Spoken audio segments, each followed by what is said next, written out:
আমার ছোট্ট এই মিনি কুকারটাতে আজকে কাচকি মাছের তরকারি রান্না করলাম। আর সবকিছু মিলিয়ে আমার ওভারঅল এক্সপেরিয়েন্সটা কেমন ছিল তোমাদের সাথে শেয়ার করব।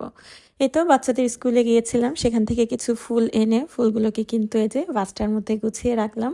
আর এখন এই যে তোমাদের মোস্ট ডিমান্ডিং মিনি কুকার, এটাতে আজকে আমি এক্সপ্লোর করব কাচকি মাছ আলু দিয়ে রান্না করে।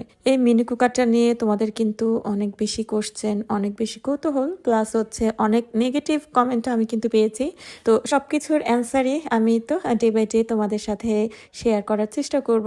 এই কুকারটা আমার আম্মু কিন্তু প্রায় 1 বছর যাবত ইউজ করছে। এটা কিন্তু ননস্টপ ভালো সার্ভিস দিচ্ছে, যার জন্য আসলে আমি পারচেজ করেছি।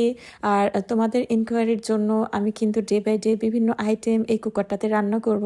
আর কেমন এক্সপিরিয়েন্স আমার হয় সব কিছুই তোমাদের সাথে শেয়ার করব। তোমরা তো অলরেডি দেখেই নিয়েছো, আমি কিন্তু হাতে মেখে কাচকি মাছ আলু দিয়ে রান্না করব, যার জন্যই তো একটা প্যানের মধ্যে আলু, পেঁয়াজ, তারপর হচ্ছে কাঁচামরিচ, সামান্য হলুদ, মরিচের গুঁড়া আর লবণ দিয়ে খুব ভালোভাবে মেখে নিয়ে একদম সামান্য পরিমাণে পানি দিয়ে কিন্তু তরকারিটা অলরেডি বসিয়ে দিয়েছি।